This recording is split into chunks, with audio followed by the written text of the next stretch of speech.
pensando que el agua se va a quedar, ¿no? Y la sensación que tengo es como esa frustración de saber que en efecto el agua, o sea, de tener como la claridad de que en efecto el agua no se va a quedar, porque muchas veces regreso a las mismas municipalidades y las personas no son las mismas, las personas son otras, son diferentes, alta rotación de personal, no necesariamente, digamos, sistemas meritocráticos en el ingreso, en este caso, a la carrera dentro del Estado, ¿no? También, como comentaba con algunos profesores, muchas veces les digo, ya quisiera yo que tuviéramos, ¿no es cierto?, en el Perú, un sistema, en efecto, burocrático beberiano, ¿no? Siento que en muchos niveles de gobierno, en realidad, no tenemos eso. Muy por el contrario, tenemos probablemente como regímenes hasta, digamos, prebeberianos, muy patrimonialistas, muy marcados además como por el proselitismo político, ¿no? Este tema que hoy día nos convoca, a mí en general me parece uno de los temas críticos, uno de los temas más importantes, si es que queremos en efecto sostener, ¿no es cierto? Si es que queremos que las reformas, las buenas prácticas, la innovación que se desarrolla en el Estado se sostenga a lo largo del tiempo, ¿no? O sea, no podemos discutir como de otras cosas y a la hora de la hora, cuando tenemos que afrontar problemas como por ejemplo el tema de la pandemia del COVID, de pronto tenemos, digamos, esta problemática que luego claramente nos pasa la factura, ¿no? Y nos termina, digamos, en este caso, dando como si se quiere una suerte de golpe en la cara, ¿no?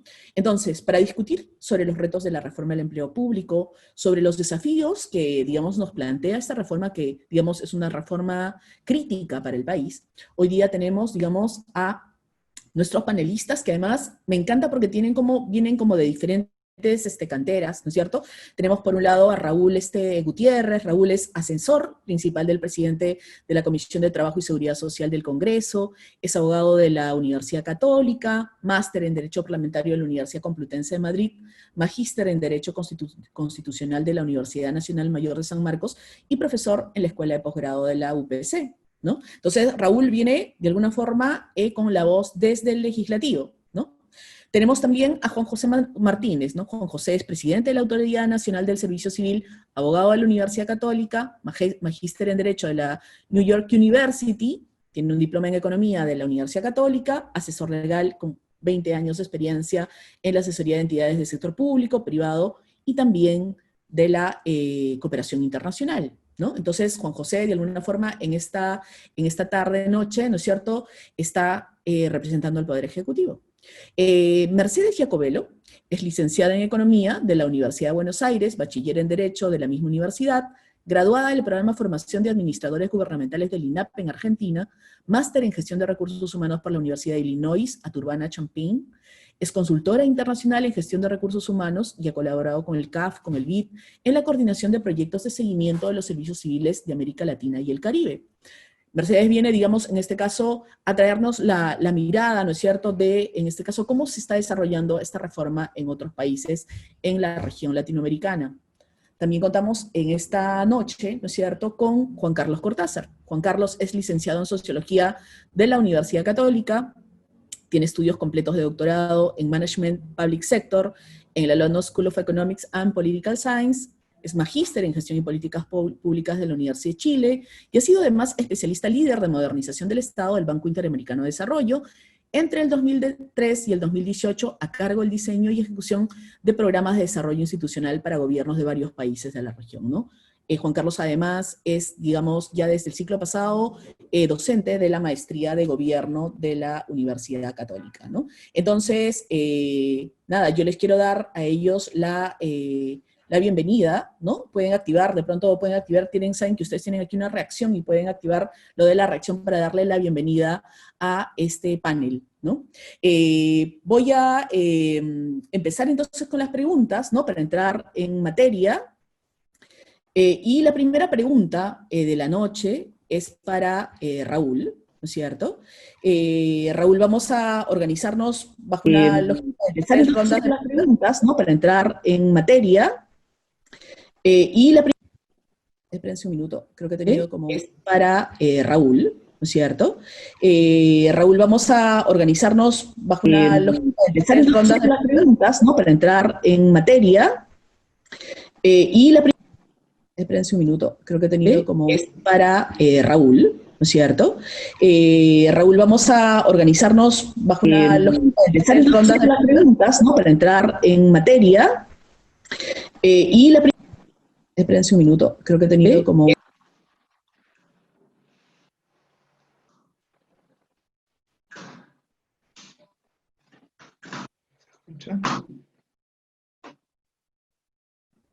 ¿Me escucha? Creo que sí, ahora sí. Ahora sí. Ok, perfecto. Me había perdido por un rato. Perdón. Ahora sí regreso. Entonces, la primera pregunta para Raúl es la siguiente, ¿ok? Raúl, ¿cuál es la visión del Congreso de la República sobre el empleo público y sus problemas? Gracias por la presentación. Y antes de responder la pregunta, expreso un saludo cordial de parte del presidente de la Comisión de Trabajo y Seguridad Social del Congreso, el congresista Daniel Ojeda, quien me manifiesta un reconocimiento a este tipo de iniciativas que son importantes para socializar el trabajo y qué mejor desde una perspectiva técnica. Para responder la pregunta, creo que hay que contextualizar la misma.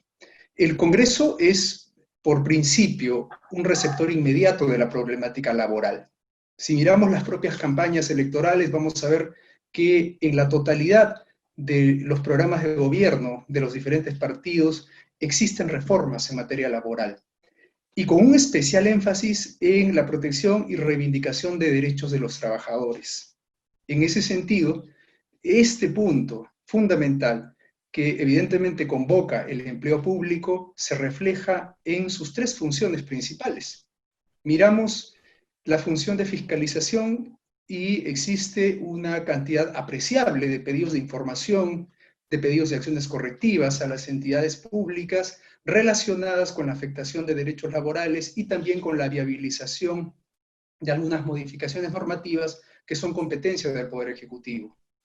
En la labor de legislación vamos a advertir una cantidad impresionante de proyectos de ley en materia laboral que tienen incidencia en el ámbito público. Solo en este periodo tenemos 58 proyectos de ley que están en trámite. Y si sumamos los que siguen también el mismo curso antes de la disolución parlamentaria, vamos a advertir que tenemos más de 400 proyectos de ley hoy día en materia laboral que la Comisión de Trabajo está conociendo.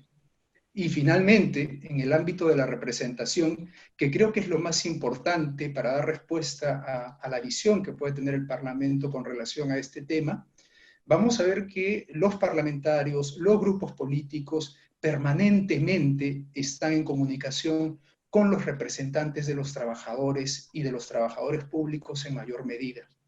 Los trabajadores hoy día sienten que el Congreso es, no sé si la única, pero probablemente la alternativa más importante que tienen para encauzar sus plataformas y que éstas puedan tener eficacia. En ese sentido, yo diría que la visión del Parlamento sobre la problemática de la reforma o del empleo público en su conjunto es mirar los problemas de los trabajadores, es saber que efectivamente hay la necesidad de plantear reformas, pero desde una mirada de protección de los trabajadores, entendiendo evidentemente que el diseño de las políticas nacionales sectoriales es una competencia del Poder Ejecutivo, y en ese sentido el Congreso interviene, si se quiere, como un órgano representativo directo de la voz de los trabajadores que integran el sector público. Diría que esta es una visión, en todo caso, mayoritaria, que se refleja en este Parlamento y que se viene reflejando desde parlamentos anteriores. Decir que hay una visión única es un poco complicado por la propia naturaleza del Congreso. Es un ente donde confluyen precisamente diferentes posiciones, ideologías, a veces diferentes, pero también contradictorios y divergentes. Bajo esa línea, creo que es importante entender que difícilmente el Congreso va a dejar de representar a este sector de trabajadores, y bajo esa línea los consensos que pueda generar el Ejecutivo debiera trabajar. Hay muchos temas álgidos, yo sé que hay muchas críticas que se hacen al Parlamento, pero repito, hoy día el Parlamento se ha vuelto en esa voz de los trabajadores que probablemente no llega a tener un acceso directo en el Ejecutivo como se quiera. Una prueba de ello, y con esto podría culminar, es que permanentemente los trabajadores, incluso hasta para sacar citas con las autoridades del Poder Ejecutivo y conversar la problemática que tiene incidencia directa sobre el empleo público, lo hacen a través del Congreso. Y nos hacen ver que muchas veces sus pedidos, o solamente la posibilidad de que sean escuchados, no son atendidos oportunamente. No sé si he respondido a la pregunta, pero creo que voy en esa línea. Gracias, Raúl. Ok, perfecto. Entonces, Raúl nos plantea, ¿no es cierto?, que justamente el Congreso de la República, además en su calidad de caja de resonancia de la sociedad, ¿no es cierto?, está justamente priorizando, digamos, ese rol, ¿no es cierto?, frente a los trabajadores. Quisiera preguntarle a Juan José Martínez, ¿cuál es el diagnóstico que se tiene desde Servir sobre el empleo público y justamente esos problemas a los que se refiere Raúl u otros, ¿no? Por favor, Juan José. ¿Qué tal? Buenas tardes, muchas gracias a todos. Gracias, Giselle, por organizar este conversatorio tan grato y compartir con colegas tan distinguidos para hablar de un tema que además creo que nos apasiona a todos los que estamos involucrados aquí, que es el empleo público, el servicio civil, pero también, creo yo, dentro del marco más general de modernización del Estado. Y aquí quiero retomar lo que se conversó en una conferencia, un conversatorio que justamente Mercedes y Juan Carlos organizaron hace ya casi mes y medio. Y era muy curioso porque además hasta la forma como se presentó y se hablaba de un dinosaurio. Es un dinosaurio en donde pensábamos que ya no estaba y la pandemia ha hecho que veamos que ahí está. Y ahí se planteaban 4 ejes en la discusión. Fue una discusión muy interesante donde se planteaban 4 ejes, ¿no? El rol del Estado, el tema de la reforma institucional, la capacidad estatal y finalmente las capacidades de implementación. Entonces, si miramos las cosas bajo esa perspectiva, hay un tema transversal, y se mencionó también en alguna parte de ese conversatorio, hay un tema transversal que es el tema de los recursos humanos, del servicio civil, del personal, como le querramos llamar, que es un tema que para cualquiera de esos elementos tenemos que tomar en consideración. Nosotros en Servir hemos tomado conciencia y nos hemos dado cuenta que, por ejemplo, en el caso peruano, este dinosaurio existe desde hace por lo menos 20 años, aunque yo particularmente me atrevería a decir que el tema existe hace 40 años, prácticamente, desde que se empezó el régimen, o casi 40 años, desde que empezó el régimen que se conoce como el 276. Pero ya en 2001, por ejemplo, en el gobierno de transición, se hizo un diagnóstico sobre los problemas de servicio civil en el Perú, y curiosamente, si uno mira ese diagnóstico y ve los problemas, y mira el diagnóstico que se hizo luego, alrededor del año 2012, parecieran que son el mismo documento. Entonces el dinosaurio está ahí, estuvo hace 40 años, estuvo hace el 2001, ya van a ser casi 20 años, estuvo ahí, el 2012 sigue ahí, y probablemente si actualizamos ese estudio, sigue ahí ese dinosaurio. Entonces el tema del servicio civil hay que considerarlo desde esa perspectiva, y nosotros en esta visión que tenemos, más allá de los diagnósticos, y dado que ahora todos nos hemos vuelto especialistas en temas médicos por lo que estamos viviendo, yo diría que hay que diferenciar entre lo que son los síntomas de la enfermedad de fondo. De los síntomas son los diferentes regímenes, las diferencias remunerativas, los gastos que se hacen, la regulación que puede ser excesiva o puede ser muy ligera, esos son los síntomas, digamos. En los temas de fondo creemos nosotros que son 3. Un primer tema es el acceso al servicio civil o al empleo público. Tenemos ahí muchos problemas en ese contexto, porque claro, no importa el régimen en el que estemos, vamos a ver que ingresan personas por diversas razones, y no necesariamente son por las razones que podríamos decir las razones correctas. Se ingresa por corporativismo, por clientelismo, por patronazgo, por compadrazgo, relaciones familiares, relaciones comerciales, hay problemas de nepotismo. Ingresan personas sin valores adecuados. Ingresar al servicio civil creemos nosotros que es un tema muy especial y requiere cierto tipo de personas y de personalidad y de vocación, digamos.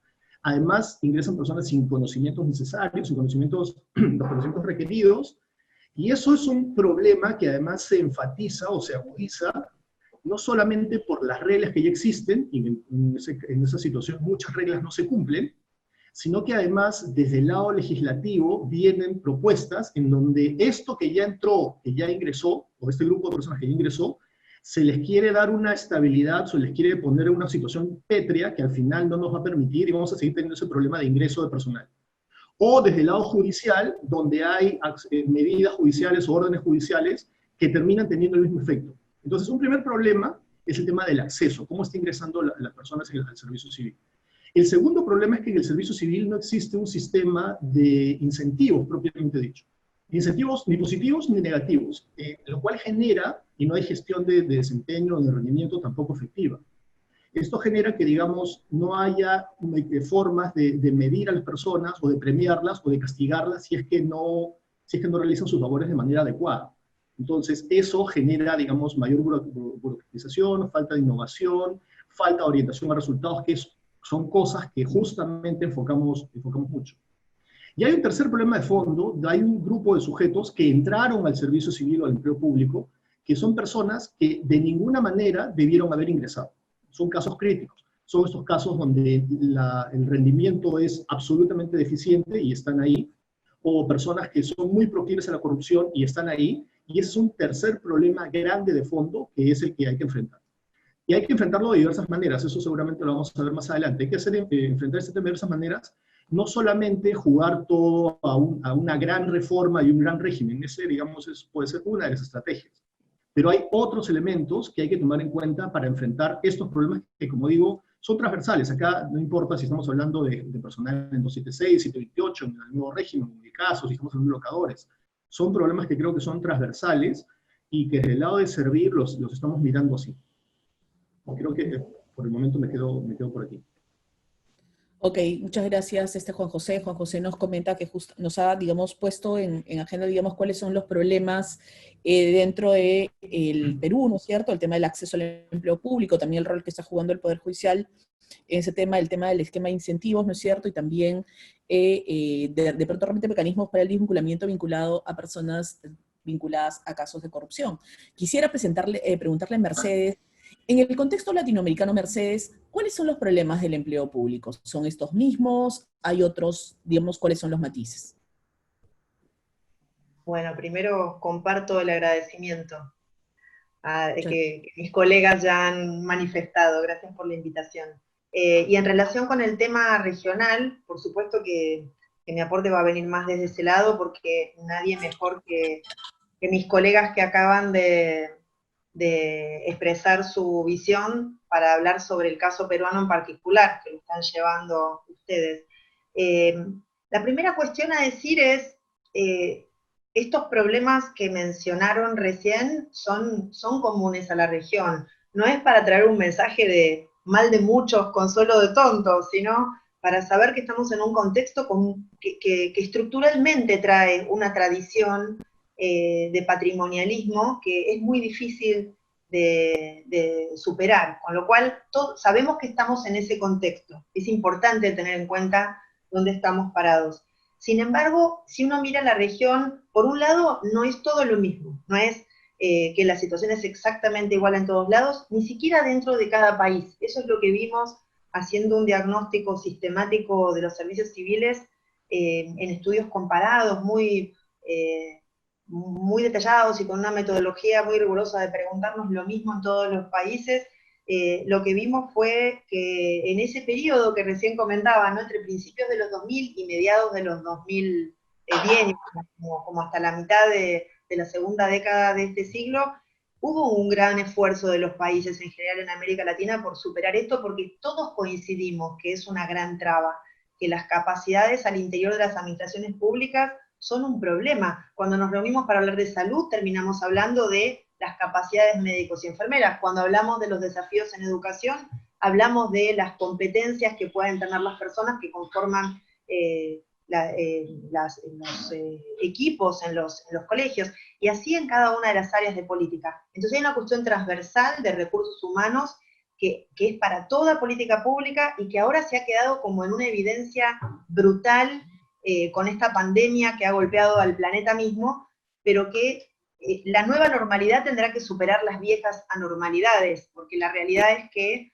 para enfrentar el presente y el futuro necesitamos superar estas cuestiones que traía la imagen del dinosaurio, que la recuperaron ahora en este comentario. Entonces, si yo tuviera que resumir cuál es el desafío para toda la región, en algún punto hay coincidencias con el caso que estaban, estas cuestiones que estaban planteando, es cómo hacer para incluir en la nueva manera de gestionar las personas en las administraciones públicas, cómo hacer para incluir estos nuevos modos, estas innovaciones que reclama un servicio público para la ciudadanía, porque el empleo público no es solamente un grupo de trabajadores con sus derechos, obviamente, sino también con sus obligaciones y con su compromiso de servicio a la ciudadanía. Y eso también el COVID lo ha dejado muy al desnudo. En un contexto de desempleo enorme en todas las sociedades que golpea más a la región latinoamericana, el empleo público se ve como un espacio de privilegio en la sociedad. Gente que, sigue cobrando su sueldo, mientras yo no sé si voy a volver a recuperar mi trabajo o si mi empleador va a poder pagarme el sueldo mientras dura el lockdown, cuarentena, confinamiento o el nombre que se le dé a la situación. Entonces, hay muchas cuestiones que nos están poniendo en jaque nuestro modo de pensar el empleo público en todos nuestros países, que requieren una profunda revisión, pero que nos enfrentan a los viejos problemas, a encontrar el modo de instalar mérito sin que sea un privilegio de aquellos que pueden acceder a la educación para acceder al cargo público, pero tampoco que sea el dedo, ni el partidismo, ni el amiguismo, porque en muchos de nuestros países ojalá fuera por encontrarle un espacio a quien me ayudó a ganar las elecciones. A veces es sencillamente la obligación casi cultural de, si yo llego a un cargo público, todos los de mi pueblo vienen a ayudarme en los cargos que sea, porque les debo como una lealtad familiar y de lograr ubicarlos y mejorar su situación como de un beneficio social hacia la cercanía. Entonces esta cuestión de la gestión de la proximidad es algo que atraviesa también la situación en todos nuestros países. Y una última cosita que quería decir es, la realidad es que no es lo mismo, pese a todos los desafíos que tenemos por delante, nuestras administraciones hoy incorporan en algunos segmentos, no en toda la administración y demás, muchos elementos de modernidad y cosas para conservar, porque también pasa eso, a veces criticamos tanto que en el cambio podemos llegar de vuelta con las imágenes de mi abuela me salen hoy, el niño junto con el agua, hay cosas también para sostener y mantener y para recuperar, hay experiencias peruanas que han sido positivas y que está bueno mantener, sostener y tratar de aprender de ellas, de esos logros, no solo de los errores, sino también de lo que se ha logrado y reconocerlo y mantenerlo. Ese es mi aporte, así como una mirada muy macro de la región. Muchas gracias, Mercedes. Mercedes nos comenta que justamente en esta discusión, ¿no es cierto?, vinculada al tema del empleo público, no hay que perder de vista que en efecto estamos hablando de, trabajadores con derechos, pero también hablamos de un servicio a la ciudadanía, ¿no? La siguiente pregunta es para Juan Carlos Cortázar. Juan Carlos, ¿consideras que los problemas del empleo público en los países latinoamericanos tienen que ver con el proceso de reformas estructurales del denominado neoliberalismo? Bueno, en primer lugar, gracias a la invitación, Giselle, la universidad, los colegas, las colegas y a los que están participando también, gracias. Yo tengo dos problemas con la pregunta, Giselle, con dos temas, hay dos palabras que me hacen ruido, o dos términos que me hacen ruido. Primero está lo de este mal señor, malo, muy malo, llamado neoliberalismo, que es el culpable de todas nuestras penas, ¿no? El problema que yo tengo es que más allá del uso estricto y real, se ha convertido en una suerte de, como diría Marx, fantasma que recorre Europa, en este caso no es Europa, sino el planeta, donde todos nuestros males vienen de ahí, y entonces entra desde la expansión del capital financiero y su manera de desligarse de la producción de bienes, que es en esencia la fase del capitalismo a la que corresponde el liberalismo, hasta el Inca Huayna Cápac construyendo Machu Picchu, porque también hubo opresión, injusticia y cosas que no... O sea, se ha convertido en una noción tan amplia y sin límites que en realidad no ayuda mucho. Entonces yo prefiero hablar más de las reformas de los 90, que estaban inspiradas en el consenso de Washington, modelo, pero en general creo que tenemos que ser más precisos todos en el uso porque al final se nos convierte en un... Y el otro tema, que es más de fondo, es el de empleo público. En general a mí no me gusta hablar de empleo público. ¿Por qué? Porque creo que pone el énfasis ahí donde no hay que ponerlo. no es casual utilizar el término, como varios de los colegas han usado, de servicio civil o de empleo público. Empleo público pone el énfasis en los temas laborales, en los temas de los derechos y obligaciones de los trabajadores, que sin duda son importantes, pero son solamente instrumentales. Lo que no podemos perder de vista es que en el servicio público la finalidad es el ciudadano, los servicios al ciudadano, la calidad del servicio al ciudadano, cómo le llega el bono COVID o no le llega el bono COVID. Y entonces, los que entramos al servicio público, yo he sido servidor público nacional e internacional casi toda mi vida profesional, tenemos que reconocer que si ponemos el tema de nuestra realidad laboral por delante del objetivo final, que es servir a los ciudadanos, vamos mal. Entonces, a mí por eso prefiero, evidentemente hay una dimensión laboral. Esto es exactamente igual que si en vez de hablar de transparencia, habláramos de persecución de la corrupción. El valor que le ofrecemos al ciudadano es la transparencia. Perseguir a los corruptos es el medio. Emplear personas como servidores públicos es el medio. Pero no es la finalidad, ni de los servidores públicos, ni del Estado. Entonces, hablar de empleo público pone el énfasis en los temas laborales, en los temas de derechos, un tema complejo. Evidentemente, ¿cuál es una diferencia importante entre ser un empleado público y uno no público, uno privado? Que en el mundo público, nuestro principal, nuestro jefe, es el ciudadano, cosa que no ocurre en el mundo privado. Aquí, está bien, el Estado es como si fuera el representante, el equivalente, la analogía de la patronal, o el patrón, o lo que fuera. Pero es una analogía muy mala, porque en el fondo el Estado representa a los ciudadanos, que al mismo tiempo nosotros también somos ciudadanos. Pero en fin, entonces yo creo que es mejor hablar de servicio civil, porque tiene que ver mucho más con la esencia de lo que hacemos, y lo otro, siendo importante, es secundario. Es decir, nada logramos teniendo empleados públicos que ojalá en algún momento tuvieran el mejor de los planetas si el servicio que ofrecemos como servidores públicos no satisface las necesidades de los ciudadanos. Y ojo, tener empleados públicos satisfechos no garantiza en ningún lugar del planeta que los ciudadanos sean mejor servidos. Esas dos cosas pueden ir por manos separadas. Y por lo tanto, para que vayan por manos unidas y no por cuerdas separadas, es muy importante que tengamos claro cuál es el caballo y cuál es la carreta, es decir, cuál es el objetivo y qué es lo instrumental. Cuando hablamos de reformas de los... Tú córtame, por favor, Giselle, cuando me vaya, porque no estoy viendo los minutos.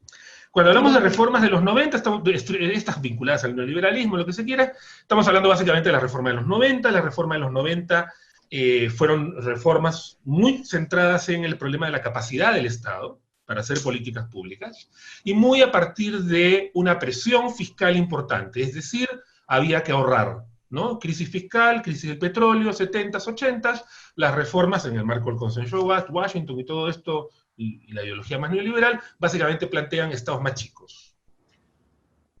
La discusión sobre capacidad del Estado se puede enfrentar en distintos procesos de reforma. Yo qué sé, si vemos la reforma burocrática, el imperativo en ese momento no era el ahorro, sino era el imperio de la ley. Que hubieran funcionarios públicos que fueran capaces de ejecutar una ley de forma universal y sin preferencias. En los 80s, 90s es el ahorro. Hoy en día creo que lo de la pandemia nos pone otra vez este dinosaurio viejo, porque ojo, el dinosaurio en la discusión esa no es el Estado, sino los problemas, la desigualdad. Hoy día el acicate para tener un buen servicio público es la desigualdad. Lo que está haciendo que la pandemia dure el doble en América Latina que en Europa, esta primera ola, porque vendrá otra, es la desigualdad. Porque mientras que en España y en Roma la gente se puede meter a su casa, más de la mitad de los ciudadanos de Lima no tienen una casa donde meterse, tienen que salir todos los días, ni tienen una cuenta. Es decir, lo que nos está matando es la desigualdad, porque el virus es el mismo. Entonces, el gran reto es la desigualdad. Ahora, el problema es que las reformas del Estado van generando como capas geológicas. Y alguien lo mencionó al principio, creo que fuiste tú misma, Giselle. Van generando como capas geológicas. Entonces yo creo que, por ejemplo, si uno mirara un Estado latinoamericano y el peruano, uno pudiera ver en la administración pública que hay espacios que yo creo que son claramente virreinales. Cuando un funcionario de alto nivel, no voy a mencionar el caso, pero habla de que los ciudadanos tienen los mismos, que los funcionarios públicos tienen los mismos privilegios y derechos que un ciudadano, y se le tira encima la mitad de la administración pública, es porque no tenemos una conciencia de ciudadanos, y por lo tanto es una administración virreinal, ¿no? Donde hay una aristocracia que tiene más derechos y otra que no.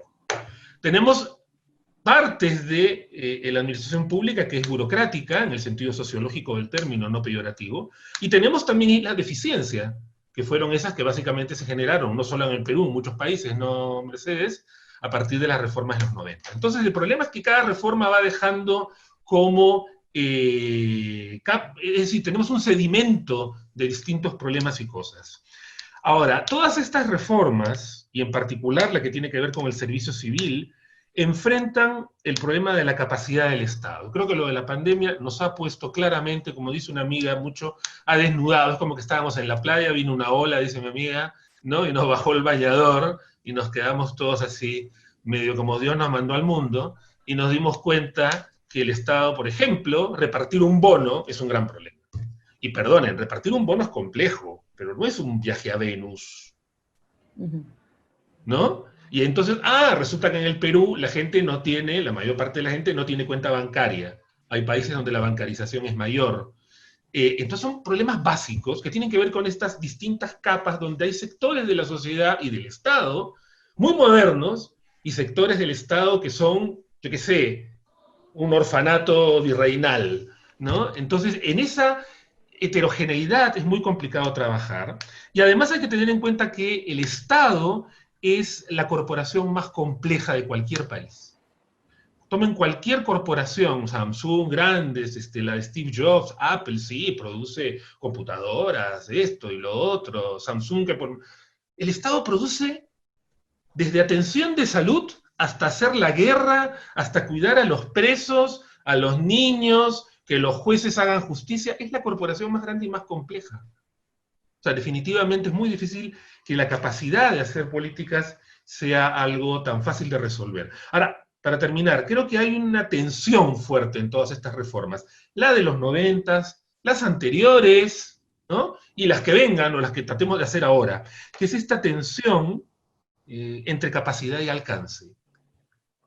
Es decir, el Estado tiene una determinada capacidad, determinado músculo para hacer cosas, bien, y al mismo tiempo ese músculo tiene que aplicarse a hacer una cantidad de cosas, muchas o pocas.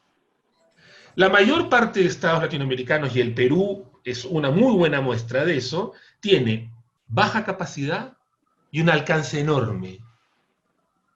Desde las pensiones hasta el ejército, hasta si cómo fiscalizamos la banca, o sea, el alcance de la acción estatal es enorme. Tenemos que lograr algún tipo de equilibrio donde las capacidades crezcan y el alcance sea un alcance realista. Yo qué sé, por ejemplo, cuando se levanta la discusión de tener una aerolínea estatal, ahí Mercedes vive en un país que tiene aerolínea estatal, uno se pregunta, bueno, si no podemos repartir bonos a los ciudadanos que se están muriendo, ¿será oportuno que nos metamos con el negocio de las turbinas, los pilotos y los hangares? Si yo tengo poco músculo, ¿dónde lo aplico? Definitivamente, por ejemplo, en temas como salud, educación, supervisión o, si se quiere, manejo de las pensiones, defensa, seguridad. Entonces, hay un tema que yo creo que cuesta mucho, porque una de las cosas que ocurre a partir de algo como la pandemia es que los ciudadanos queremos que el Estado haga más. Y ni siquiera puede con lo que tenemos, y además el músculo pasa en gran medida por personas. Es decir, por servicio civil. Por eso yo creo que es importante hablar en términos de servicio civil más que de empleo público, porque es poner en orden los elementos. Ojo, no quiero decir que los temas laborales y los derechos de los trabajadores son importantes, yo lo he sido, pero no están por delante del objetivo primordial, que es distinto a un otro trabajador que no trabaja en el Estado. Los trabajadores del Estado, de alguna medida, ejercemos autoridad pública, y ese ejercicio de autoridad pública nos distingue, y por lo tanto nos pone limitaciones. Si no las queremos tener, si no queremos tener algún tipo de limitaciones que quien no ejerce autoridad pública no las tiene, simple, no estemos trabajando en el Estado, ¿no? Vamos a trabajar en la fábrica de zapatillas, ¿no? Yo creo que hay un elemento central acá, que es no perder de vista la orientación al ciudadano, y creo que como la reforma del servicio civil, las mejoras, no pierden eso de vista, porque si no, ponemos la carreta delante de los caballos, ¿no? Los intereses de los empleados públicos, como nosotros o yo, antes que el servicio a los ciudadanos, y así la cosa no se orienta bien. Gracias, Juan Carlos. Bueno, Juan Carlos justamente toca un tema importante, ¿no? Creo que cuando discutimos temas de políticas públicas, ¿no es cierto?, uno de los temas críticos que de hecho está en este famoso ciclo de políticas públicas tiene que ver con el tema de cuál es el problema, ¿no? Él justamente añade de que la discusión debiera virar, ¿no es cierto?, y más bien reorientarse justamente en el sentido de reconocer que al final del día, si somos funcionarios públicos, es porque justamente tenemos que brindar un servicio, y lo que prima es la mirada, digamos, en este caso, y el jefe es el ciudadano, nos señala Juan Carlos, ¿no? El COVID-19, ya lo mencionaban, ha develado, digamos, una serie de ineficiencias y problemas, ¿no es cierto?, en el Estado peruano. No creo que, digamos, en este caso particularmente las haya agravado, sino que prácticamente lo único que ha hecho es develar que existían, ¿no?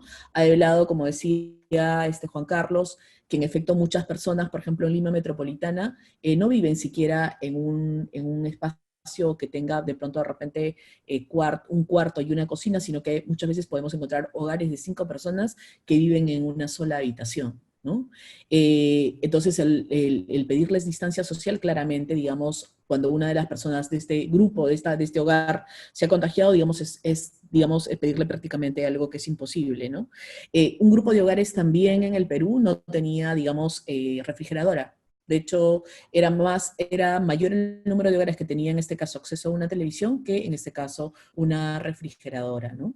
Migramos todos, nos fuimos a trabajar, digamos, desde casa, pero sin embargo, cuando uno compara, por ejemplo, el quintil, digamos, más rico versus el quintil más pobre en el Perú, la brecha, digamos, en términos del acceso a servicios de Internet, la brecha digital, digamos, empieza a incrementar, ¿no? Y cuando revisamos, por ejemplo, las cifras vinculadas a, por ejemplo, las empresas que tenemos en el Perú, nos encontramos que prácticamente más de un 90% de empresas son en efecto empresas más bien pequeñas con niveles de productividad muy bajos, ¿no? Estamos hablando de un 6% de productividad, más o menos, ¿no? Todas estas situaciones develan, digamos, demandas y requieren, digamos, en este caso, la acción, digamos, del Estado en diferentes frentes, ¿no? Hoy día estamos hablando del tema de cómo mejorar la sanidad, pero también, por ejemplo, tenemos al frente la agenda de la reactivación, ¿no? Y todas estas demandan, digamos, de un cuerpo burocrático para atenderlas, ¿no?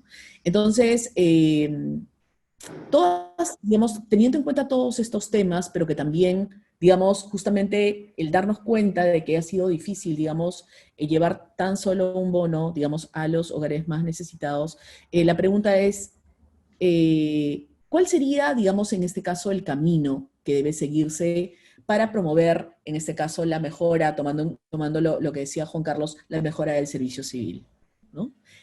¿Cuál sería el camino? Entonces, por ejemplo, desde el Congreso, Raúl, veía que, por ejemplo, en una de las preguntas también estaban planteando cuáles son como las reformas priorizadas en el Congreso, cuál es la agenda, ¿no?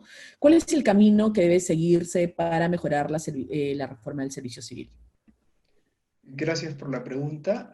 Al final vemos esto de las agendas, que me parece un tema interesante, importante además. Sí, es verdad, la pandemia ha revelado que en el sector público, en el servicio que se brinda desde la administración pública, hay serias deficiencias, ¿no?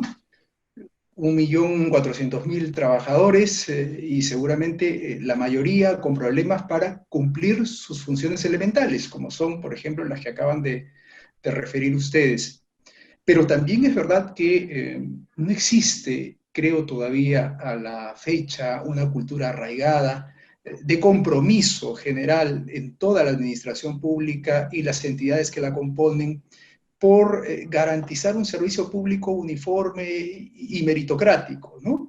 si miramos la gran crítica que hay al Parlamento con relación a, de algún modo, obstaculizar la labor o el avance de Servir, vamos a advertir, claro, hay muchas entidades que se exceptuaron de la ley Servir mediante una ley que además fue producto de una insistencia del Congreso de la República.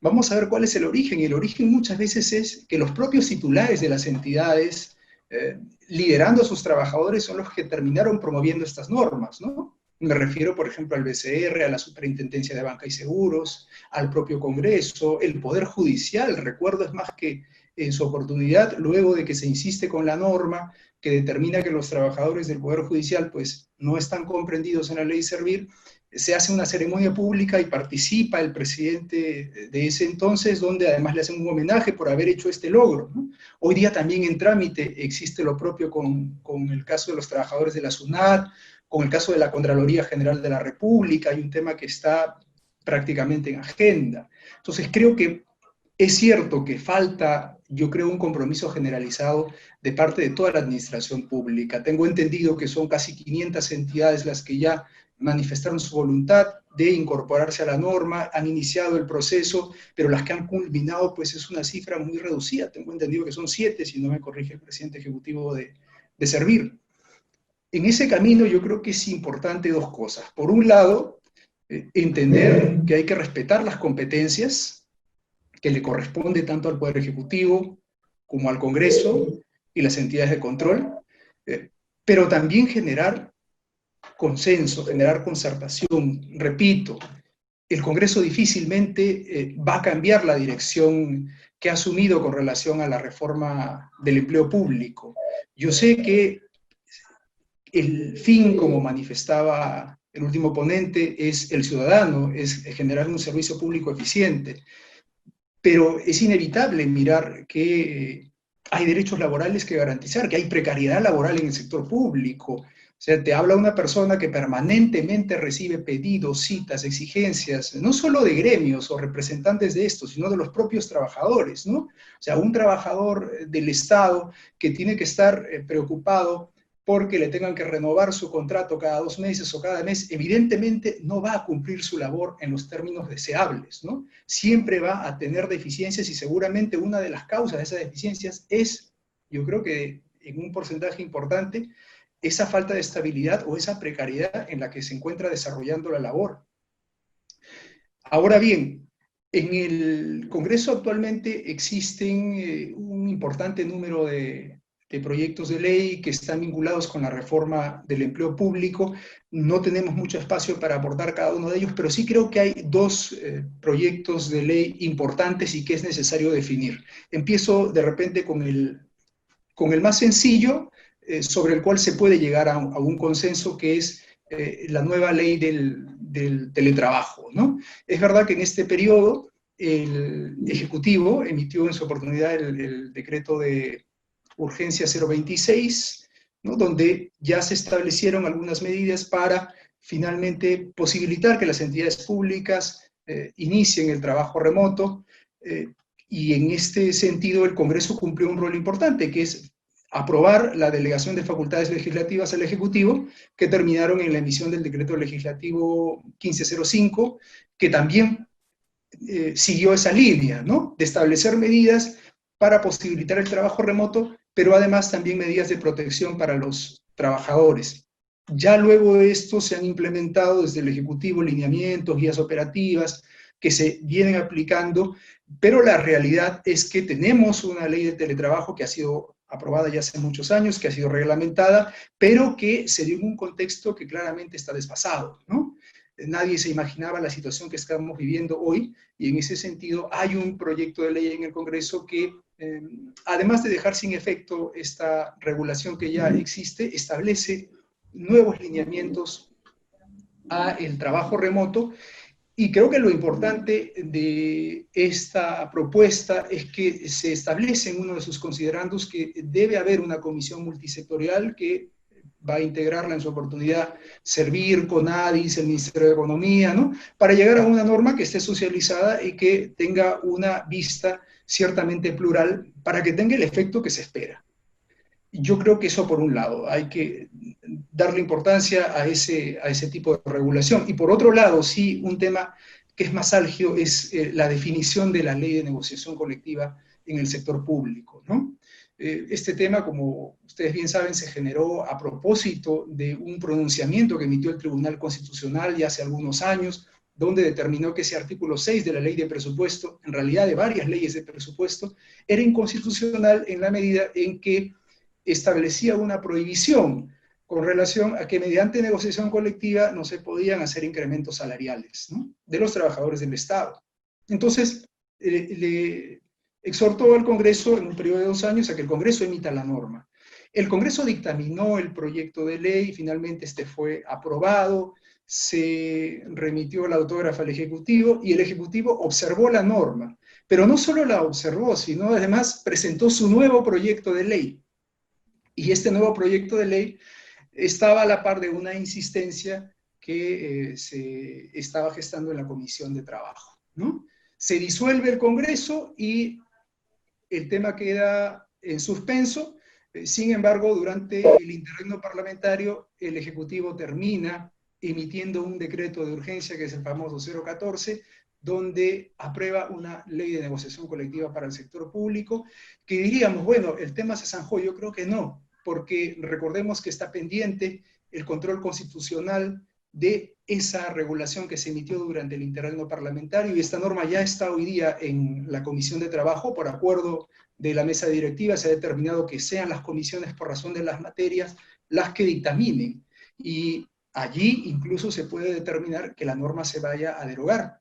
Y por otro lado, también existen en el Congreso ya proyectos de ley que derogan ese decreto 014, existe una demanda de inconstitucionalidad en el Tribunal Constitucional, y también proyectos de ley sobre una nueva ley de negociación colectiva para los trabajadores del sector público. Entonces, si vemos en qué está en este momento este tipo de regulación, te diría en una sola palabra: en la incertidumbre, ¿no? En la incertidumbre de lo que va a pasar con relación a este tema, que es importantísimo y que tiene incidencia directa con la reforma del empleo público.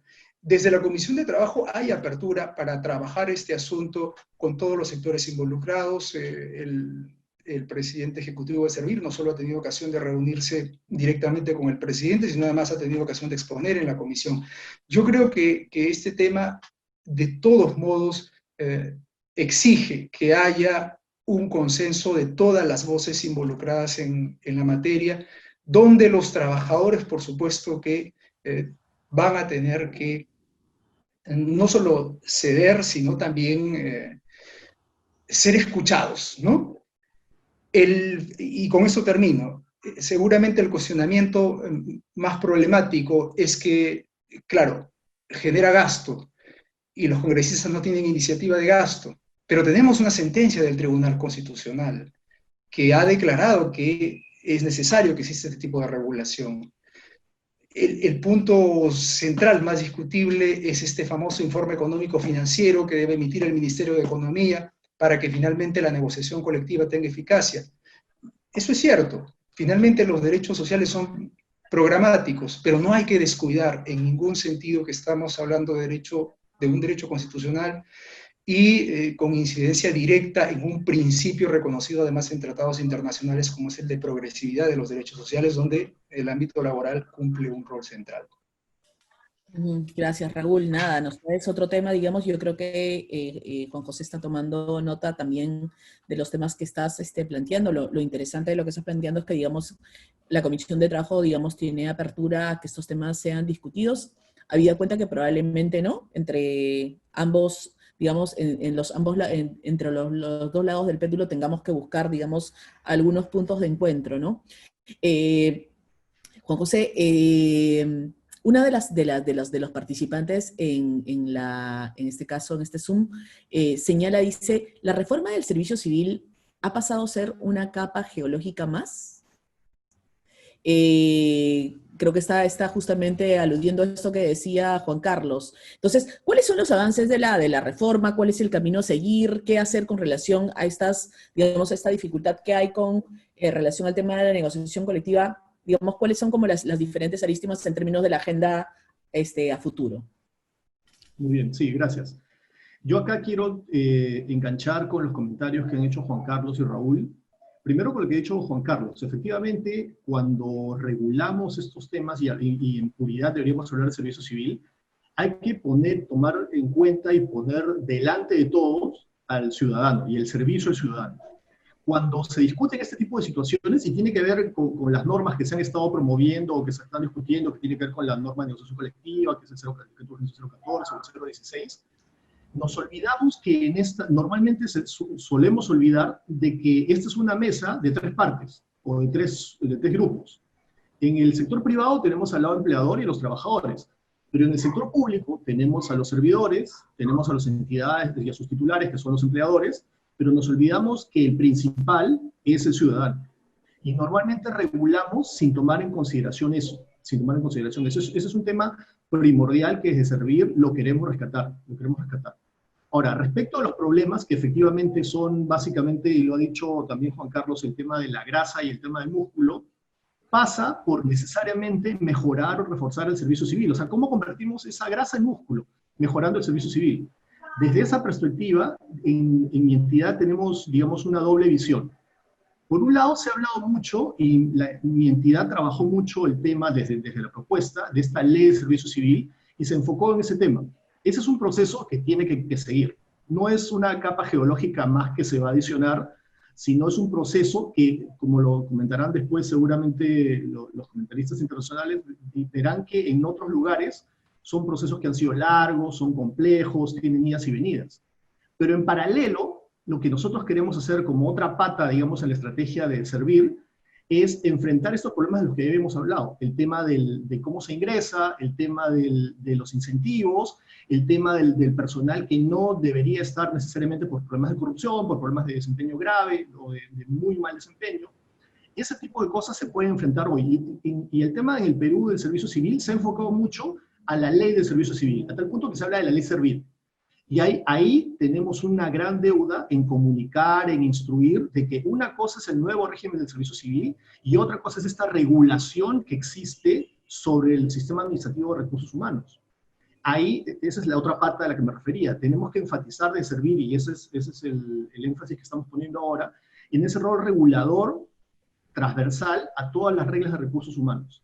Eso implica asesoría técnica, eso implica generar información. Tenemos grandes problemas, y otra vez el dinosaurio sigue estando ahí. Problemas de información. Hoy día en el sector público no tenemos data exacta al día de cuánto somos, de cuánto ganamos. Hemos estado descubriendo, por ejemplo, hay normas de presupuesto que se dieron el año pasado y se han repetido este año, creando un concepto que se llama el de partidas restringidas. Resulta que cuando hemos estado mirando entre el Ministerio de Economía y Servir las partidas presupuestales de entidades, hay conceptos que se han estado pagando que no aparecían en ningún lado, o que aparecían en partidas que no estaban registradas, o en las partidas incorrectas. Los problemas de asimetría de información son tan grandes y nos estamos olvidando otra vez de quién es el principal. Entonces tenemos que desarrollar ahí el tema de rectoría.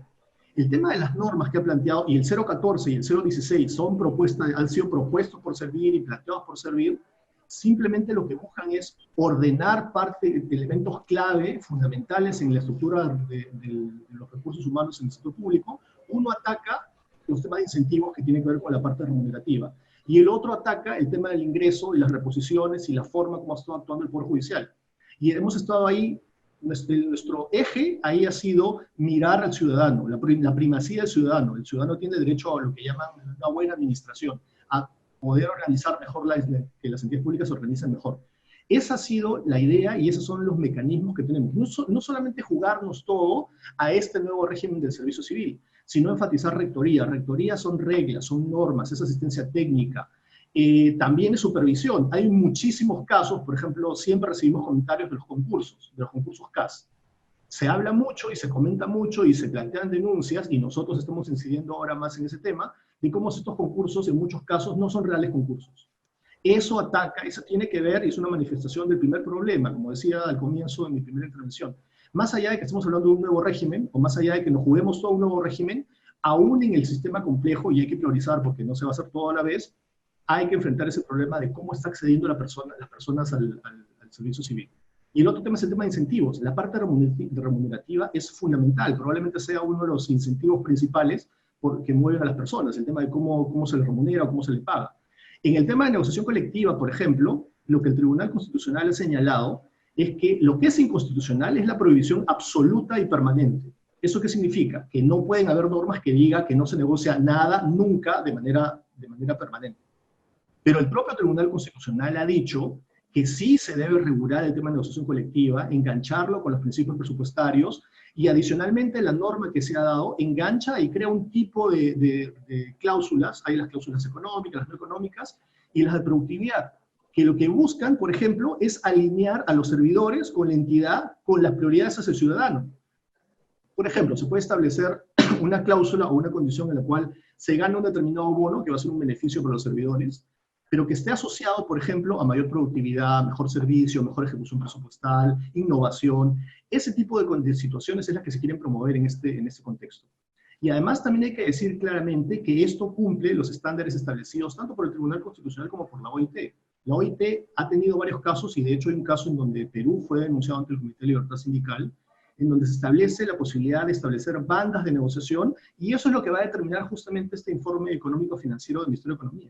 Entonces, la norma del 014 tiene incidencia directa con el esquema de incentivos entre los servidores, y buscamos además llegar al ciudadano o alinear todos el ciudadano. Y en el caso del 016, lo que estamos tratando es garantizar meritocracia en el ingreso.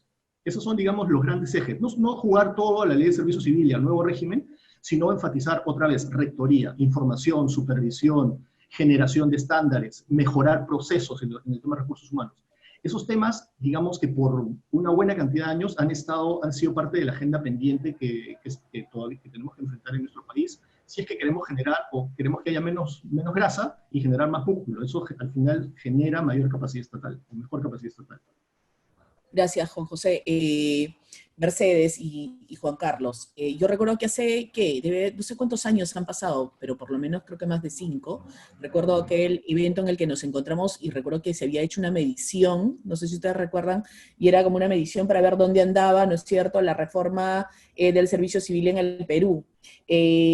¿Cómo estamos hoy día? No sé si estas mediciones se han seguido desarrollando. ¿Cómo estamos en relación a otros países? Estos problemas vinculados, digamos, estos que se están presentando, que nos comenta tanto Raúl como Juan José, digamos, también se replican en otros países, quiénes nos están llevando a la delantera, qué ruta, digamos, seguir. Y otro tema que quisiera también poner a colación es que hay como una discusión en el chat a propósito de teletrabajo remoto, ¿no es cierto? Hemos visto que, por ejemplo, en estos días todo el mundo se ha volcado a las calles, y pareciera que, digamos, el gobierno que en principio se supone que pide a la gente que se quede en su casa, al final de cuentas también está haciendo que la propia gente se movilice al trabajo. Y los esquemas digamos, de trabajo remoto no se terminan, en este caso, necesariamente de cumplir, ¿no? Entonces, ¿cómo se están manejando estos temas vinculados al trabajo remoto, digamos, en otros países? Y bueno, ¿y cómo nos situamos? ¿Cuál es el nivel de avance? ¿Cómo ven la reforma de Perú en general en perspectiva con otros países? Empecemos por Mercedes, luego Juan Carlos. Dale, buenísimo. La primera cuestión es, a pesar de todo lo que quede por delante de progresar y demás, lo que se vio en Perú en el seguimiento que hicimos desde este proyecto comparado en toda la región, fue un avance durante el periodo entre 2002 y 2014. Y el mayor motivo de que ese instrumento de medición registrara un cambio relevante fue la experiencia del cuerpo de gerentes públicos, por más que fuera una experiencia piloto, por más que fuera una reforma muy focalizada, es ese tipo de motores, de trabajar sobre algún estamento. En este caso era un nivel ejecutivo, directivo, con un rol de articulación entre la política pública, el servicio al ciudadano y el funcionamiento de las organizaciones habituales, ¿no? Las organizaciones de la administración pública, se vio como algo muy positivo, e incluso lo que era interesante cuando la última evaluación que se hizo de Perú, efectivamente, fue aquella que vos recordás. Algunos países han pedido actualizaciones de esa evaluación al Banco Interamericano de Desarrollo y se han realizado. pero siempre ha sido por pedido de de cada país. Así que hasta donde recuerdo creo que tenemos hasta 2015 mediciones del caso peruano. Y el asunto es entonces, hemos visto progreso, hemos visto también desde este área rectora de servir un desarrollo de capacidades para gerenciar, para dirigir los caminos del servicio civil, con todas las dificultades y todos los rollos que significan cualquiera de nuestros países. Es una tarea titánica, es así en todos los países. Entonces, el punto fue, en un momento, ese éxito en ese programa piloto del Cuerpo de Gerentes Públicos da fuerza para la posibilidad de extender esa reforma para toda la administración con una ley que planteaba ya no una reforma focalizada, sino general para toda la administración. Y ya tenemos esa experiencia en muchos países, Juan Carlos también puede dar cuenta de eso, que en ese alcance tan enorme, que significa mucho, como decían bien recién, ¿no? Dirigir una reforma con semejante alcance lleva mucho tiempo, y los tiempos políticos en nuestros países no siempre dan lugar a que se pueda en un periodo de gobierno, con, bueno, cambios de gestión que son totalmente esperables en un régimen democrático, por los devenires normales de un sistema político que permite que la ciudadanía se exprese, obviamente, pero esos cambios, aún dentro del mismo signo político, cambio de administración, en medio de esos procesos de reforma tan estructurales y tan generalizados, y que tienen un progreso de etapas tan minuciosas, lleva a este tipo de cuestiones, donde uno dice, bueno, hubo un esfuerzo, una apuesta muy fuerte por una ley uniforme para toda la administración, y se me escurre en el agua entre la arena, volviendo a tu metáfora por otro tema anterior,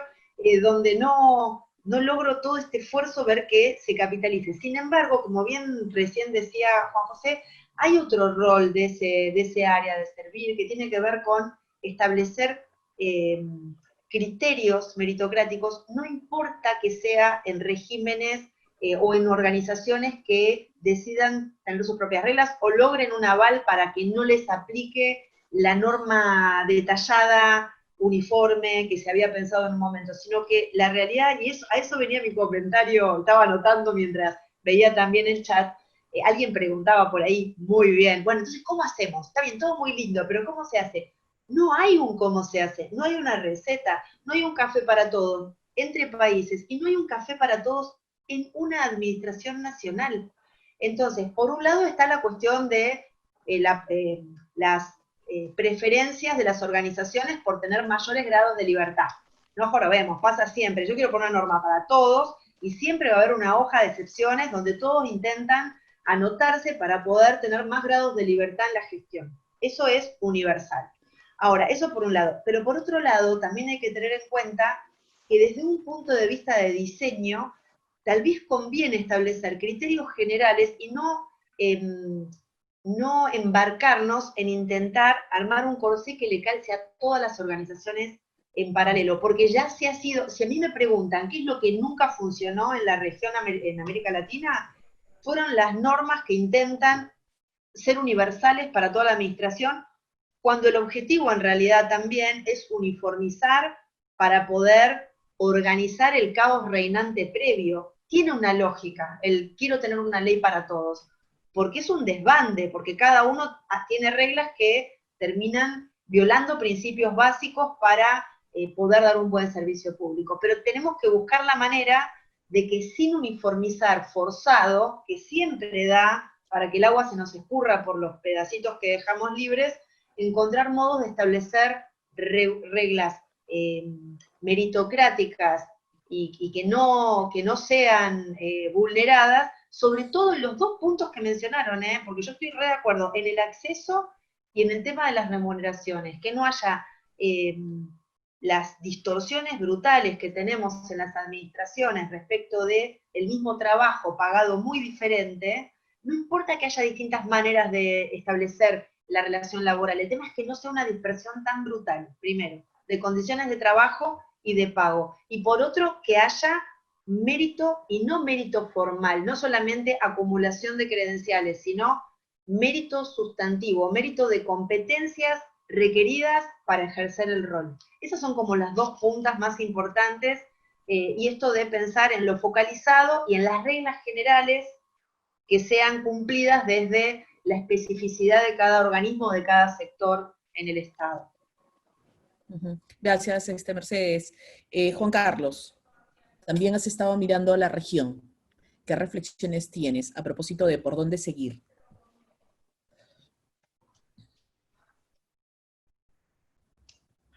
Avísame del tiempo siempre, por favor, Isel. Primero quería retomar este tema. Yo estoy de acuerdo con Raúl cuando dice es inevitable mirar el tema laboral. Sí, yo estoy de acuerdo, es inevitable. El tema es, cuando yo escucho, y me ha pasado en muchos países de la región, que uno va a trabajar temas de servicio civil, empleo público, como lo quieran llamar, y las discusiones pasan por los derechos, los horarios, los salarios, la negociación colectiva, y ese es el eje de la discusión.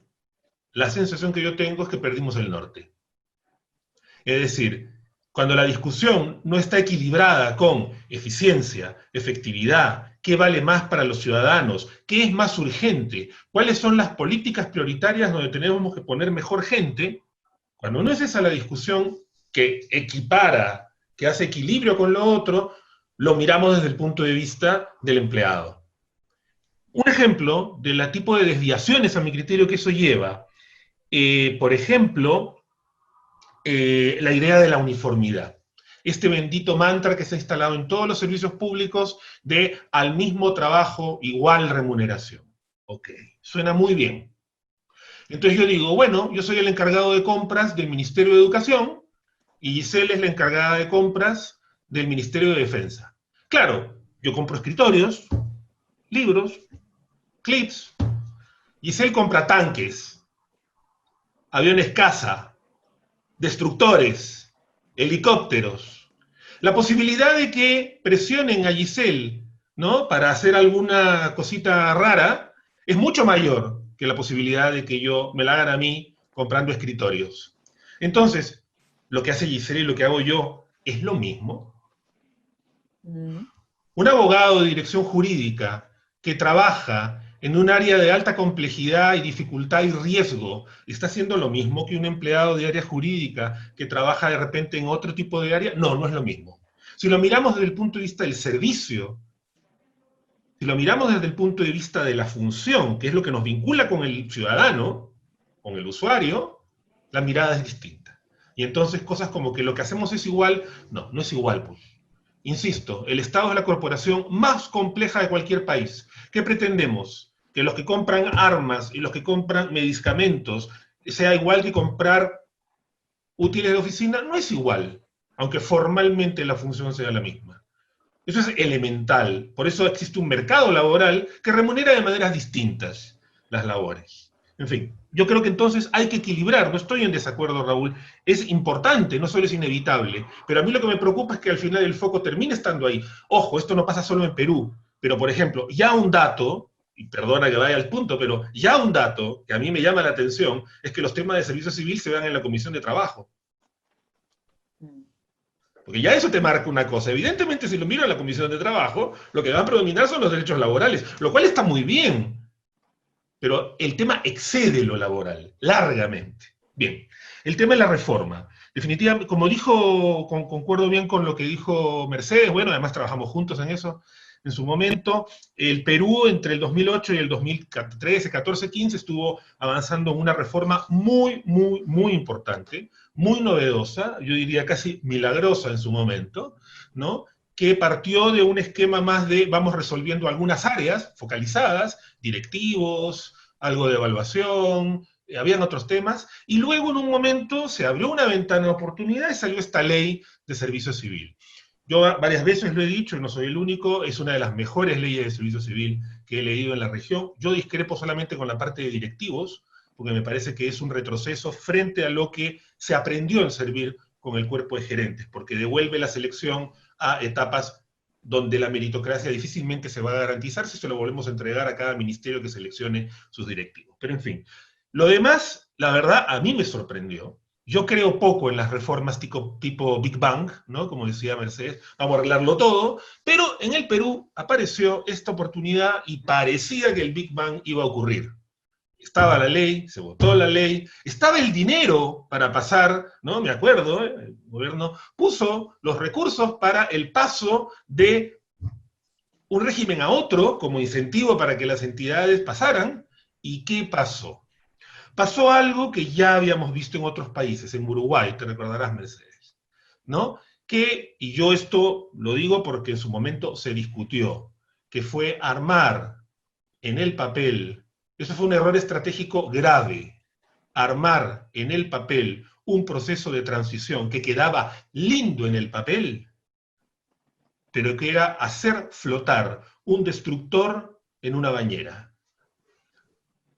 Es decir, ese proceso con 13 pasos y miles de formularios fue el mismo error que se cometió en una reforma en Uruguay, mucho más focalizada al inicio del gobierno del Frente Amplio en ese momento, el primer gobierno, que fue eso. Claro, tenemos la autoridad, tenemos los recursos para pasar, en ese caso era solo directivos, en el Perú era todo el servicio, ¿no?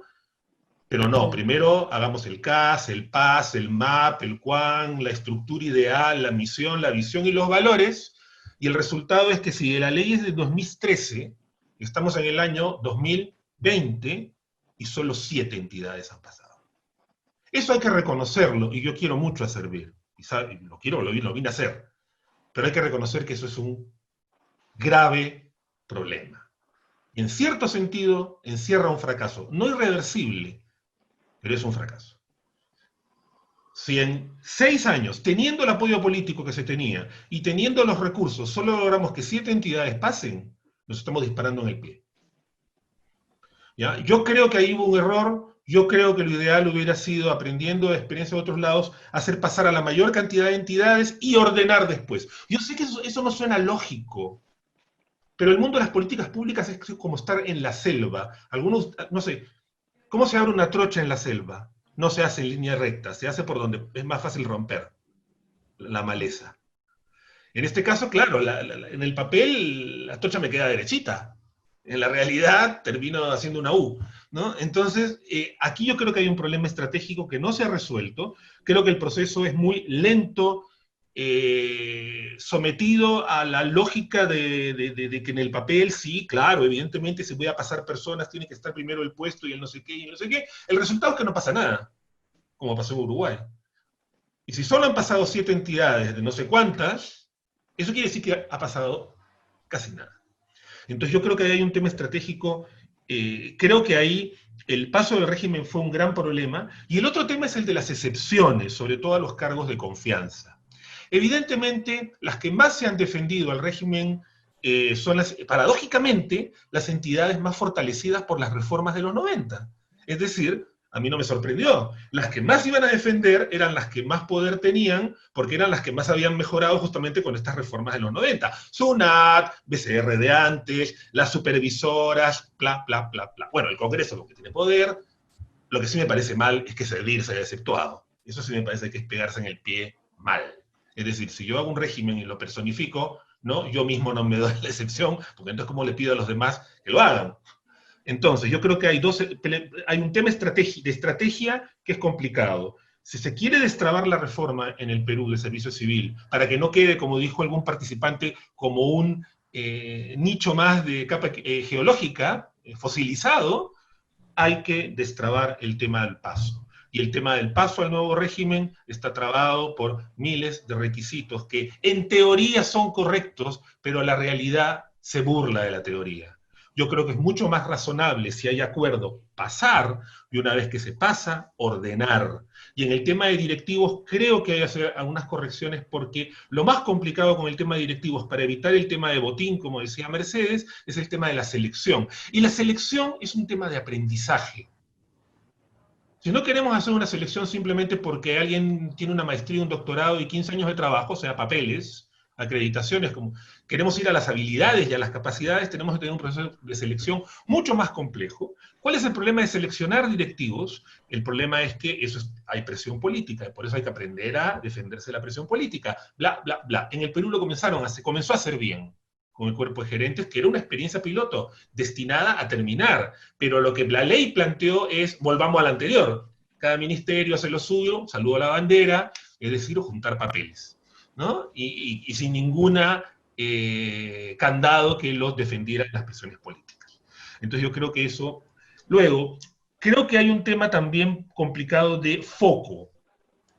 Pareciera que el gran problema en países como los nuestros y en el Perú es el desorden. Oh, hay muchos regímenes, hay muchas leyes excepcionales, hay muchos cuerpos distintos. Y yo creo que hay que distinguir dos conceptos: desorden y heterogeneidad.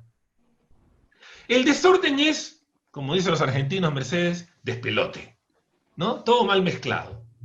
Pero yo digo, y Mercedes ha insistido en la misma idea, esto de que no todas las medidas entran, no todos los pies entran en la misma medida. La gran idea de que tiene que haber el régimen, el único homogéneo régimen donde entren todos, las enfermeras, los profesores, los empleados del Ministerio de Agricultura, los empleados del Ministerio de Defensa, la SUNAT, el Congreso. Yo me pregunto, ¿por qué? ¿Cuál es el problema de que haya diversidad de regímenes? Siempre y cuando no sea un despelote.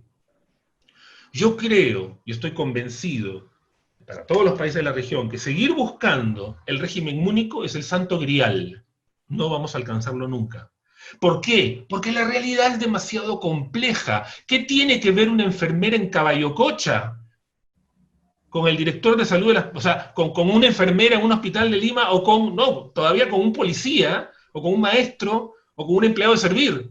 ¿Por qué tendrían que estar en un mismo régimen y en un mismo paquete? Entonces, no hay que confundir. La solución, yo creo que no va por la uniformidad, va por una diversidad ordenada. Pero una diversidad ordenada de regímenes, de escalas de pago. Alguien decía, no, pero es que no todos ganamos igual. Es cierto, hay gente que gana muy, muy poco. Y la 276 es un problema porque es un régimen, lo sabemos. Ahora, insisto, el que compra tanques tal vez no gana igual que el que compra escritorios. Entonces, en fin, yo creo que los temas van por ahí, ¿no? Por el tema de una diversidad ordenada. Ok, gracias, Juan Carlos.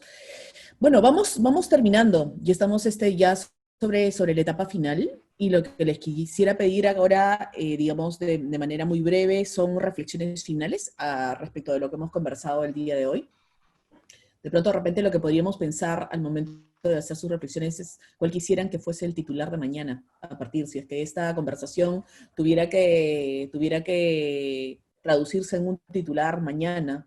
Hay de pronto de repente periodistas escuchándonos, ¿cuál quisiéramos en este caso que fuese, digamos, ese mensaje que apareciera en este caso en el titular, ¿no? Entonces, porque nos queda claro, yo creo que todos los que estamos acá nos queda claro que estamos ante una reforma importante para el país, o sea, todos tenemos claro que tiene que seguir adelante, pero digamos, existen todos estos matices y variantes en la discusión. Entonces empezamos con Raúl. Sí, gracias Giselle. Bien, antes quisiera precisar que estoy de acuerdo, además celebro la lucidez de Juan Carlos, en que ciertamente el ciudadano, el servicio, la eficiencia, la competencia, la meritocracia son los aspectos más esenciales si hablamos de reforma del empleo público. Lo que trato de explicar a partir de la primera pregunta, además, que respondí, es que desde el Congreso la voz que se gesta es la voz que representa los derechos de los trabajadores. La política de reforma del empleo público no es una competencia del Parlamento, es una competencia del Poder Ejecutivo, y no solo porque puede ser una opinión o porque sea un asunto doctrinario, es porque está en la ley. El artículo 4 de la Ley Orgánica del Poder Ejecutivo establece que la competencia de la política sectorial en la materia le corresponde al Poder Ejecutivo. Lo que hace el Parlamento, como decía desde el inicio, es ser esa caja de resonancia que bien tú resumiste, Giselle, de los representantes de los trabajadores, de los gremios, porque es lo que más se ve, y tanto es así que, como bien identificó Juan Carlos, desde la Comisión de Trabajo es que se ven estos asuntos, y los asuntos que se ven ciertamente son en materia de derecho laboral, no en materia de reforma del empleo público, ¿no? Entiendo, sí, y esto en todo caso lo reafirmo, que la reforma del empleo público sí considera a los recursos humanos, a los derechos o a la protección mínima que se deben dar a los trabajadores que integran la administración pública. Como reflexiones finales, yo tendría que decir lo siguiente, en todo caso alguna información que puede ser útil, ¿no? Coincido también con las ponencias en que el efecto deseado de las políticas del servicio civil no son los esperados, por lo menos en el tiempo, en un tiempo razonable, ¿no? Solo 7 entidades, la verdad es que es poco, y eso yo entiendo que no es necesariamente culpa de Servir, ¿no? Son otros factores que pasan por esto que también decía, que no hay cultura o no hay compromiso en toda la administración pública y de los titulares de las entidades de que esto avance, ¿no? ¿Qué es lo que sucede? En el Parlamento, de acuerdo con el reglamento del Congreso, los proyectos de ley tienen como requisito cumplir la agenda legislativa que se aprueba al inicio de cada periodo parlamentario, ¿no? Hasta la fecha eso no lo tenemos, ¿no? Y probablemente también eso lo han descuidado los coordinadores parlamentarios de las diversas entidades. Y allí, ciertamente, los asuntos que están vinculados con la reforma del empleo público debieran estar incorporados. Hoy día también hemos conocido que el Consejo de Estado se reunió y que ha acordado que va a tener reuniones periódicas, ¿no? Es decir, que va a tener reuniones permanentes. Sin duda, la reforma del empleo público debiera estar considerado en este aspecto. No podemos entender la reforma en su conjunto del Estado sin reforma del empleo público. Asuntos que se deben corregir. Uno, creo que el trámite de aprobación final de la Ley de Presupuesto Público Anual tiene algunas falencias, no me dejarán mentir los que tienen relación con estos temas y que integran este conversatorio, ¿no? Permanentemente a última hora se incorporan bonificaciones, cambios en las escalas salariales, en fin, sin mayor criterio técnico, simplemente por mero afán político, y eso en todo supuesto es inadecuado, ¿no? No hay allí un sentido de formalidad que debiera respetarse en todo caso, porque la meritocracia es un asunto indispensable en el ámbito de la administración pública. Por otro lado, también es cierto que no podemos pues, continuar con problemas como la discriminación, ¿no? Es verdad, hay muchas iniciativas que han ido eliminando de manera progresiva el CAS, hay otros proyectos de ley que se aprobaron fundamentalmente para algunas entidades públicas, pero lo cierto es que hay discriminación. Hemos conocido por propia boca de los titulares de las entidades que van al Congreso, que por ejemplo en el sector salud hay más de 22.000 trabajadores en condición de locadores, ¿no? Y en plena pandemia además. Esa es una situación que se tiene que corregir. Por otro lado, también es cierto que las consultorías en muchos casos terminan pervirtiendo el concepto de especialización en la administración pública. Claro, si seguimos con esta situación en la cual hay mucho descontrol con relación a este tipo de herramientas, lo que tenemos es que muchos trabajadores o mucha gente de la administración pública está cruzada de brazos y no cumple su función. Por lo menos las entidades que integran o que cumplen los fines sectoriales debieran tener especialización, ¿no? Entonces allí creo que es importante considerar no solo la capacitación, sino también incentivos como por ejemplo los tiene ya Servir con este programa del Reto Excelencia, ¿no? Para los trabajadores de la administración pública. Y finalmente creo que es importante tomar atención de los espacios de consenso. Yo repito, el Congreso tiene una línea en materia de la reforma del empleo público, con especial énfasis en el ámbito de los derechos laborales, y eso yo no creo que cambie. Tiene que haber un acercamiento. Los trabajadores o sus representantes son actores indispensables en la reforma del empleo público. Y esto que dice Juan Carlos, pues es importante que también lo sepan los representantes de los trabajadores, ¿no? Que lo identifiquen perfectamente, y eso creo que es trabajo de los que diseñan las políticas sectoriales en este ámbito. De parte de la Comisión de Trabajo, que es precisamente donde yo me desempeño, hay la voluntad, hay la apertura de escucharlos, y yo creo que teniendo un enfoque compartido de neutralidad, de entender cuál es la finalidad, hacia donde deberían ir las normas que aportan, que apoyan a esta competencia que tiene el Ejecutivo, ganamos todos. Muchas gracias, Raúl. Yo rescato mucho esto que señalas, ¿no? O sea, yo creo que este es un tema crítico y, digamos, celebro mucho justamente el tema de la apertura para la discusión, ¿no? Tanto en la Comisión de Trabajo como, de pronto, de repente, el debate que debiera darse en la Comisión, digamos, que ve más bien temas de modernización también dentro del Estado, ¿no? Muchas gracias, Raúl. Seguimos entonces con Juan José. Sí, muchas gracias. Yo lo que quisiera que se tome luego de este conversatorio y lo que tú decías de titulares para la prensa mañana es que diga algo así como que Servir está enfocado en la reforma del servicio civil pensando en el ciudadano. Poner al ciudadano delante de todo.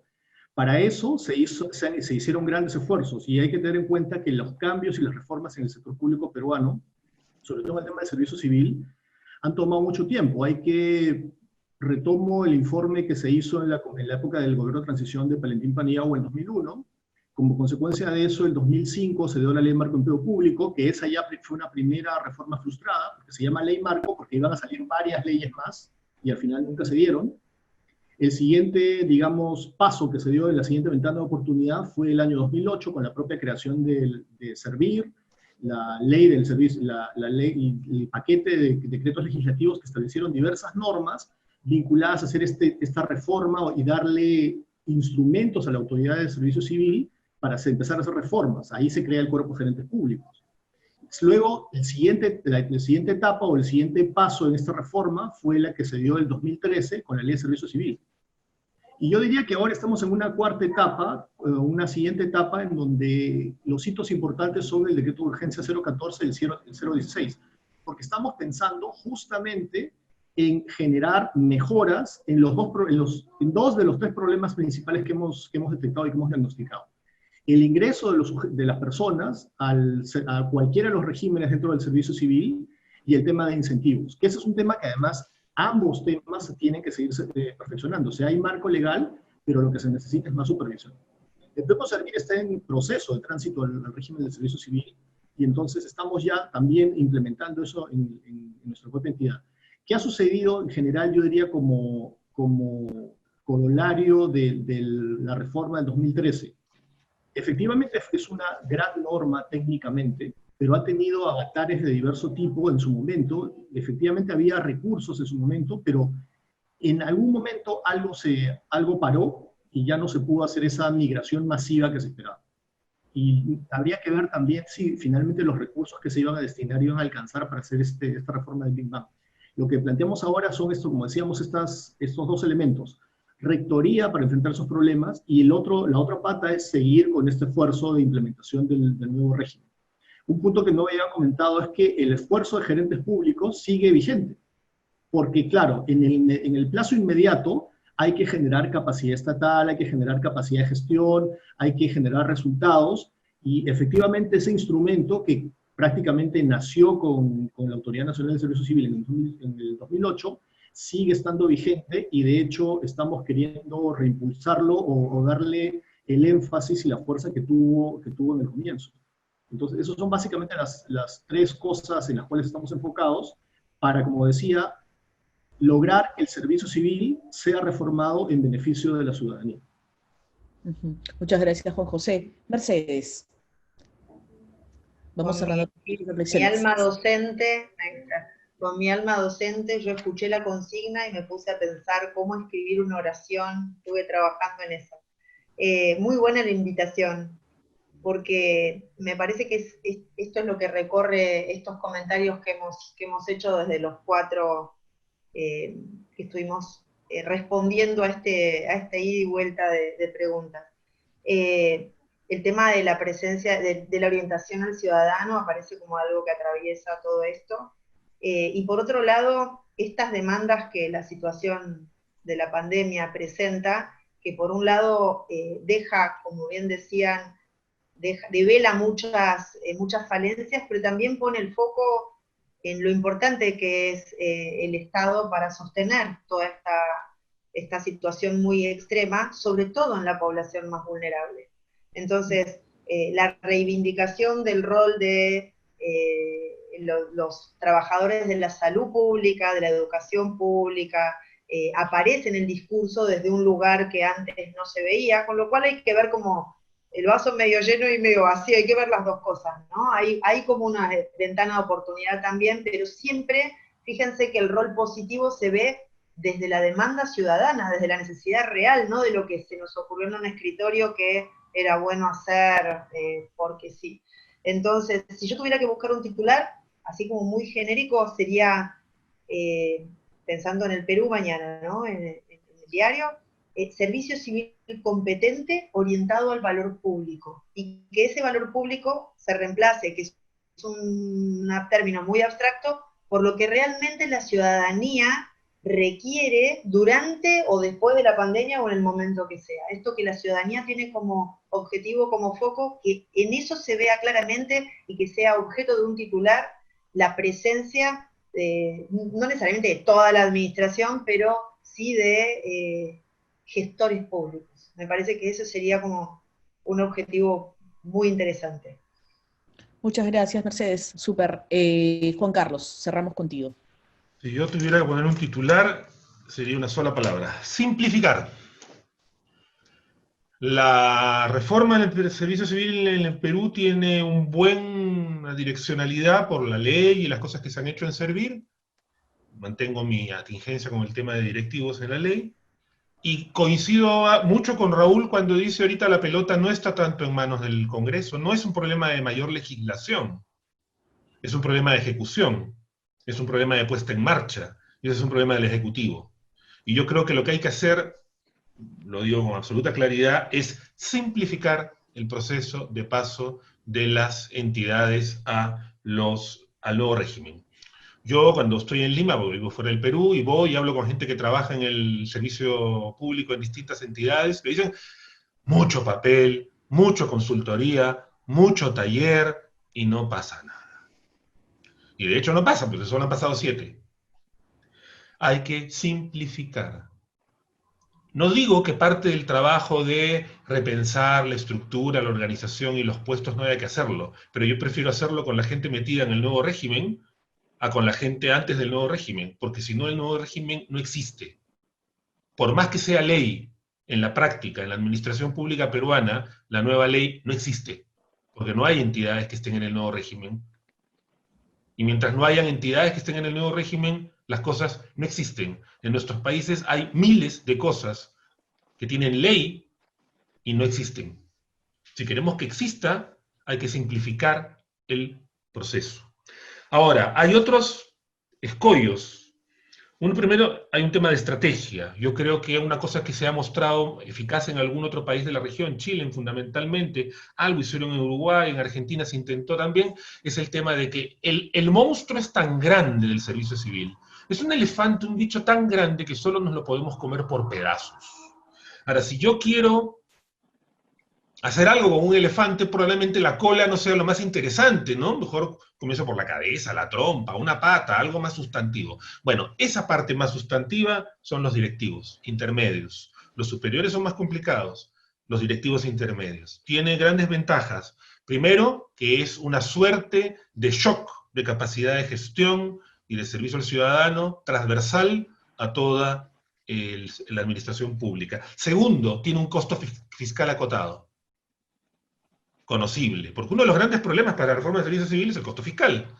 Como dijo Juan José, claro, en su momento estaba la plata, no estaría toda, pero por lo menos había la decisión. Ahora creo que no. Hay que reconocer que hay una ventana de oportunidad que se perdió.